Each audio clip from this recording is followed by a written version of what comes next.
Let's have a look at Timmy's stat deep dive this week. You introduce the player, mate? This is how this works. Oh, sorry. Okay. Jayden Brailey. Who the fuck is writing this? Jayden Brailey is going to be our first guy we're going to talk about. Jeez, you dicked me there. Take it away, kid. Jayden Brailey. It's like when you made me say Sea Eagles versus Manly. Braden Jaley. All right, take us away on Jayden Brailey because I am making a hooker trade this week. He's not the one I'm looking at, but you told me pre-show you're going to try and convince me. Yeah. So do your thing. So, obviously, injury interrupted a few seasons. So, he started very cheap this year and then came back from his lengthy injury layoff in a reduced minutes. Back to 80 minutes last week. 48 points in 80 minutes with 48 in base. So, entirely work rate. Okay, numbers, not mesmerising by any means. 337K, break even of 14. I went back and had a look at the 2 games last season. The Brailey, obviously a small sample size on this one, but we work with what we've got. 2 games last season without Kalen Ponga. Before Brailey got injured, he had scores of 50 and 56, also almost entirely in base. In 2022, Brailey played 5 games in a row late in the season without Kalen Ponga. In this time, he had a 5-round average of 70 points with 48 base and a few attacking stats to boot. Go back to 2021. He averaged 59 points in 22 games in the season. He averaged 58 points in 2022 in 8 games. So I just think back to an 80-minute player at the price. I'm not expecting Jayden Brailey to set the world alight, but if he maintains that 80-minute role, I think you've got a bloke who can make 150 to 200K. Let's be more conservative, 120 to 150K. He plays round 13, so great early buy coverage. I think he's a pretty reliable second hooker option. Lots of people are looking to get rid of Danny Levi this week, myself included. And then there's Joey Lussick with Hands on the bench. I think his break-even Lussick is about 14, but if Hands eats into his minutes this week, as you'd expect, he could be a sell next week. So Brailey becomes a very viable option. And I think the biggest thing as well, with no Kalen Ponga there, I just think he's going to increase his running game and his output in attack because there's all of a sudden not a lot of creative strike weapons. So I like him as a buy. Yeah, fair shout. I was just having a look at our Supercoach stats for hooker in the Roo crew, and I actually had a look at his draw over the next few weeks and thought, geez, that looks pretty nice. They've actually got him ranked here as the 16th best draw for hookers over the next few weeks, but there is a lot of context that you need to take into that and whatnot.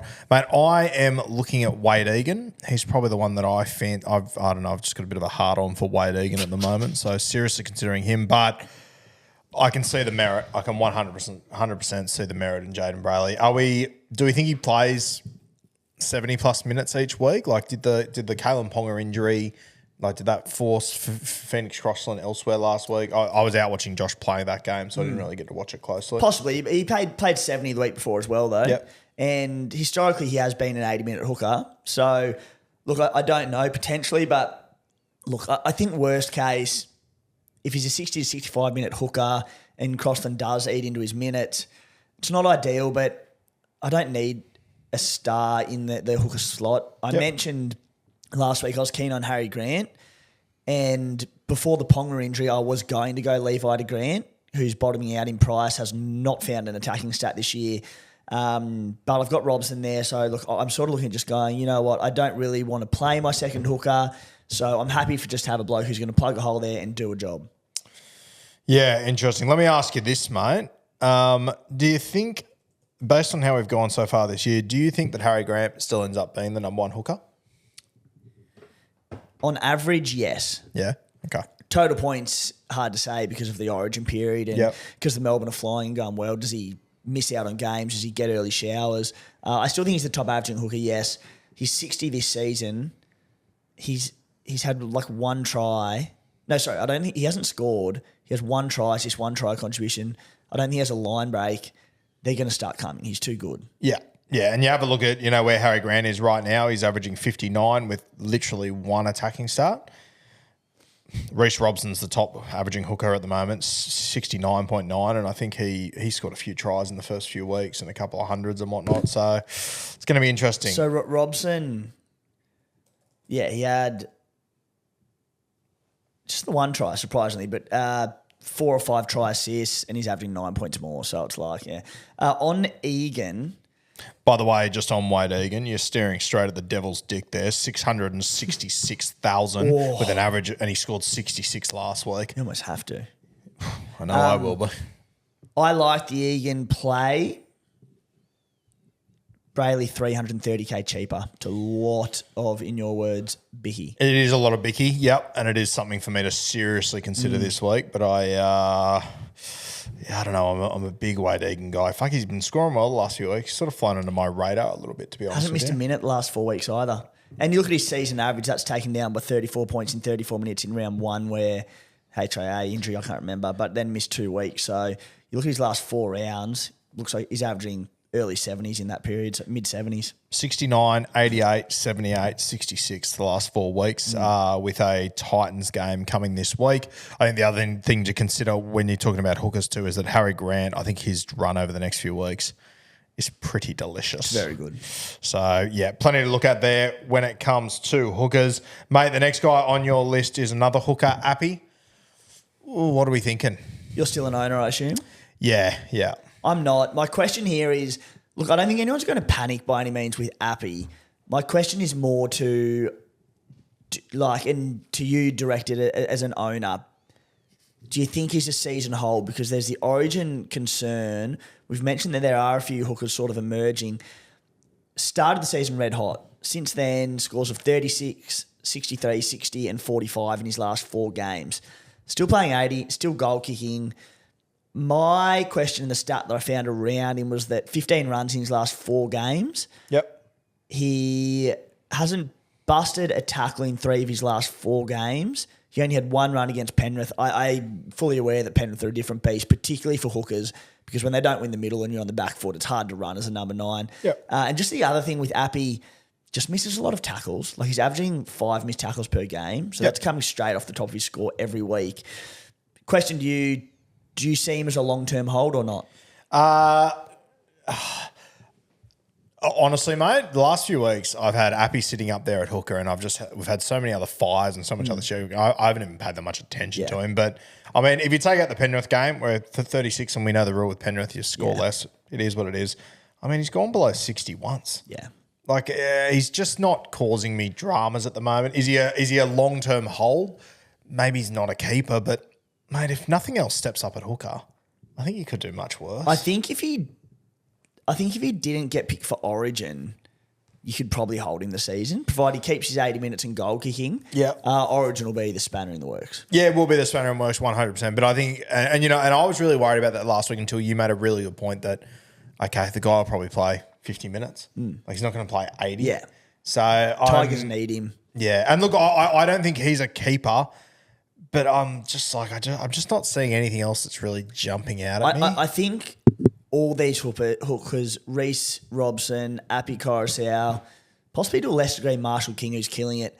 I think any of these guys to Harry Grant about round 20 will be quite a popular trade. Yes. Yeah, I agree. Origin. Yeah, I agree. And yeah, look, there's no one really lining it up for me when it comes to hooker. So I'm just sort of, I don't know. And like Appy, like he's got a bye in round 13, but then the West Tigers other bye is in round 26. So from now until round 25, he's only going to miss 1 game of football with a bye. Yeah. If he backs up from Origin, which if I'm the West Tigers, He has to. I think they need Appy out there. So that's part of the reason why I don't mind. Mate, if the Cowboys forward pack was playing to their full potential, I'd be very, very jealous of Reece Robson.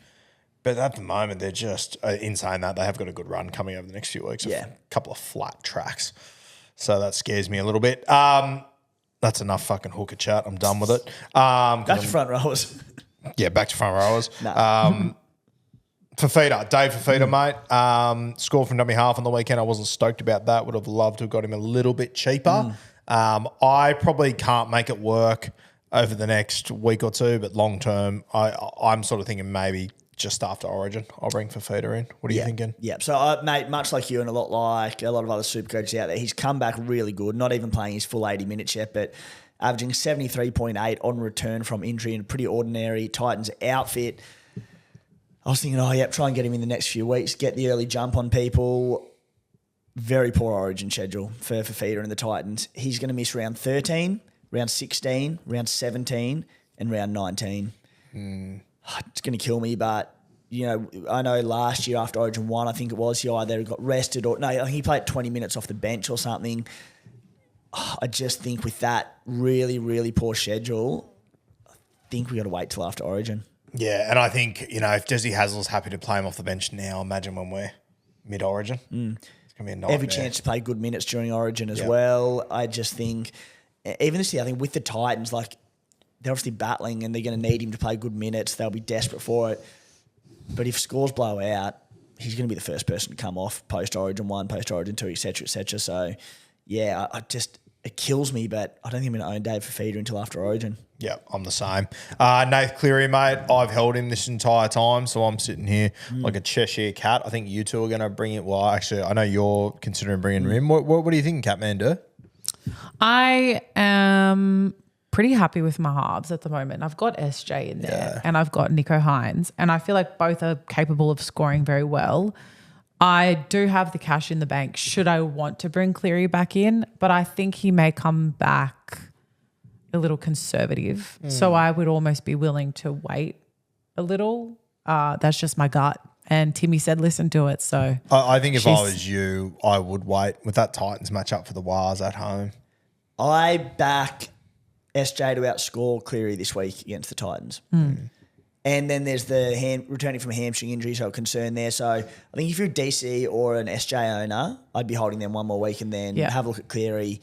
Like I've got Luke Brooks as my backup half at the moment, so I'm like, sweet, makes sense. Yeah. That's where I'm at. Because I also know with those hamstring injuries, they don't come back 100%. Even it doesn't matter how confident the staff are that they're ready to come back. I think there's always that thought in the back of your head that you can do the same injury over again very quickly. So I think Cleary will come in with that in mind. Or do they? If only we had some stats to work this out. Yeah, and I think Timmy's got some pretty good numbers for us. I before you get to those numbers, Timmy, for me, I don't think I've ever seen a team that brings players back from injury better. This has always been my argument with Penrith. They're fucked. You'll find that with my stat deep dives, they're very relevant to my team because I put the time into what works for me. And the one this week was, how does Nathan Cleary return from injuries? And I've looked at stints when he's missed 3+ games in the past due to injury, how he's returned.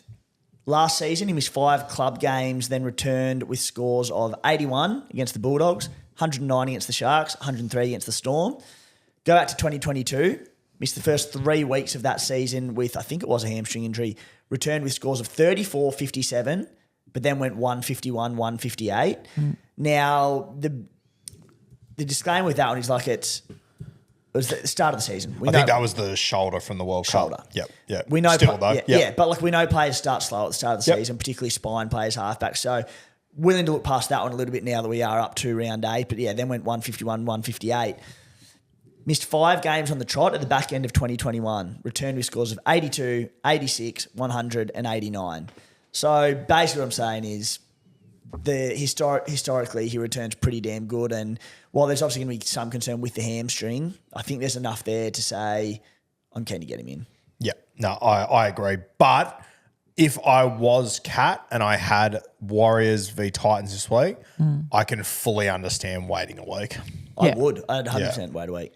And even as Timmy said that he's back in SJ to score Cleary, even if he just gets in the ballpark, if he gets within 20 points, you're happy. Sweet. Yeah, you're good as gold. Yeah, definitely. Izack Tago, what do you got here?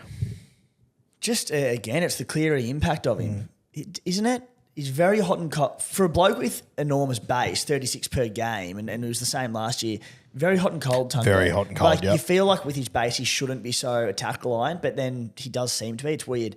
Basically just the Cleary effect. And look, I haven't gone into last year, and the reason that is because Tago and all these Penrith outside backs, they keep switching edges, so it's very hard to work out where he played. But just on this season sample size alone, round 1, 46 points with 40 in base. That was that Melbourne game. They didn't score a point. So, look, put a line through that. He then went 145 and 100 against the Eels and the Broncos. That was with Nathan Cleary on deck. Now, we know that in those games, there was an injury in the back line and he was up against back rowers and he had a field day. Cleary gets injured. 3 rounds, he goes 47, 32, 58. Cleary's back now on his right edge. He's at 684K with a break even of 122. Plays round 13 against the Dragons. My question to you is, Cleary impact on Tago. I know you're one of his biggest fans. Do you see him, like he'll bottom out? I mean, you could potentially go this week at 684, but let's say you wait a week and have a look at Cleary's return, etc. A good draw to come. Bunnies into the Dogs. Sorry, Cowboys into Bunnies into Dogs. How do you see the Cleary impact there? Yeah, I think it'll be positive for him. I don't think there's any doubt in that. But I love Izack Tago, as you all know. But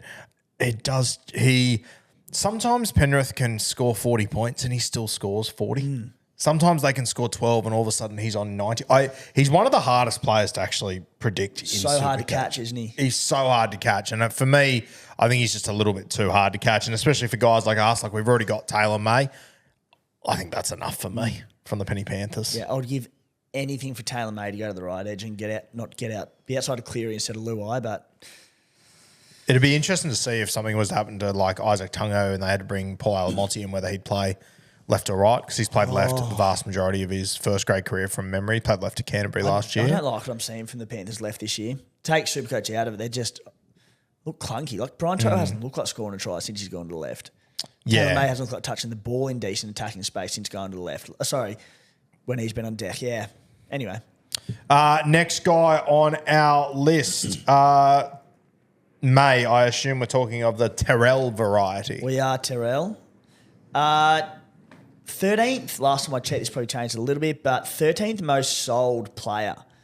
Now, I'll get through this quickly, mate, but just minutes the last few weeks have really gone down, but I'm just going to go through his games one by one, the minutes he's played and the result for the Roosters. You and I love him. Like, I don't know what we're missing in terms of why his minutes have reduced, but round 7, they lose to the Storm 18-12. They scored 2 tries off kicks. He only plays 30 minutes. Round 6, plays 50 minutes. They were underdogs in that, beat the Knights 22-20. Round 5, against the Doggies in the wet. Rotations impacted in this one by injuries and whatnot, sin bins, all sorts of things, send-offs. Played 20 minutes, got upset by the Dogs 30-26. When he was on the field for his 20 minutes, they actually won 12-6. Round 4, played 55 minutes, a 6-point loss to the Panthers, great result. Round 3, plays 52 minutes, they win 48-6 over the Bunnies. Round 2, somewhat of an outlier, played 57 minutes, lost 21-14 to Manly, but Manly've been really good this year. Round 1 in Vegas, plays 54 minutes, they beat the Broncos 20-10. What am I missing, Roo? Mate, I've got no fucking idea. I've got no idea what you're missing. This is bizarre, this one. I'll tell you what, over the next 4 weeks, they've got Dragons on Anzac Day, Brisbane, Warriors, Cronulla, and mate, even the week after that, against Canberra's forward pack down there. Mate, this is 5 weeks. This could go belly up very quickly for the Roosters. The Dragons probably the easiest matchup there, and you know on Anzac Day, like they're showing up on most weeks. Yeah. On Anzac Day, they're going to fucking show up. Tell me Shane Flanagan's not going to have his team up on fucking Anzac Day. And, you know, I just, once again, I look back to last season and just go, when Trent Robinson got to the back end of the season, when the bright lights were on, big stages, he turned to Terrell May for 50, 60 minutes. It shocks me that at the moment, like maybe you just throw out that Canterbury game because interchanges and everything, that was just a bit of a shit fight. Yeah. But against Melbourne the other night, when they brought Nas back into their side, he plays 30 minutes. Mate, if he plays like sub 30 or sub 40 this week against the Dragons, I probably start to look around the room. I brought into my team going, sweet, I'll probably hold this bloke for the season. Play him right front row, don't need to move him barring injury. 20, even said, scrap the Doggies episode, 20 minutes, 50 minutes, 30 minutes. I said, if he plays 30 minutes this week, you're going, oh, it's going to be a tough decision to be made. Yeah. I did the same when I brought him in on January 30th. Yeah, it's going to be an interesting few weeks. And I just think that they need him to play big minutes. I thought so as well, mate. Bizarre.